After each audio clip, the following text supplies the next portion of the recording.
ప్రభు అయిన క్రీస్తు నామంలో ఈ సాయంకాల సమయమందున మీ అందరికీ నా యొక్క ప్రత్యేకమైన వందనాలండి.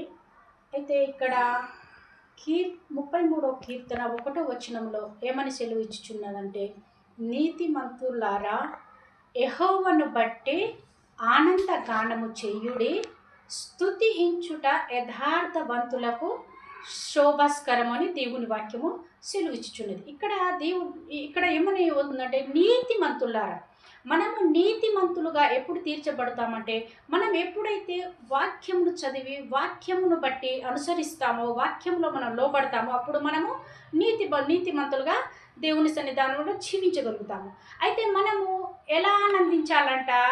ఆయనను గానము చేస్తూ, ఆయన నామమును బట్టి మనము గానము చేస్తూ, అంటే ఈ లోక సంబంధమైనటువంటి పాటలను పాడుచు, ఈ లోక సంబంధమైనటువంటి వాటిని బట్టి మనము ఆనందంగా ఉండలేము. తాత్కాలికమైనటువంటి ఆనందము మాత్రమే. తర్వాత కింద ఏమంటే, అదే వచనంలో కింద ఏముందంటే, స్తుతించుట యథార్థవంతులకు శోభాస్కరం అంట. స్తుతించుట అంటే దేవుణ్ణి, ఆయన నామమును బట్టి పరిశుద్ధుడు పరిశుద్ధుడు పరిశుద్ధుడు అనేసి మనము స్తుతించు యథార్థవంతులకు శోభాస్కరం. అంటే మనం ఆయనను మాత్రమే మనం స్తుతించాలి.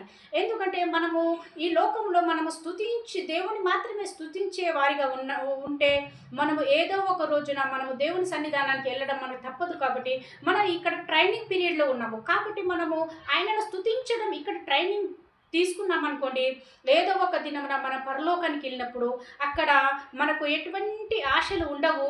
ఏమైనా మన మహిమ శరీరంతో ఉంటాము. కాబట్టి మనము ఆయనను మాత్రమే స్తుతించేవారిగా, అక్కడ చూడండి, దూతలు పరిశుద్ధుడు పరిశుద్ధుడు పరిశుద్ధుడు పరిశుద్ధుడు పరిశుద్ధుడు అనేసి నిత్యము ప్రతిగానాలతో ఆయనను స్తుతిస్తున్నాయి.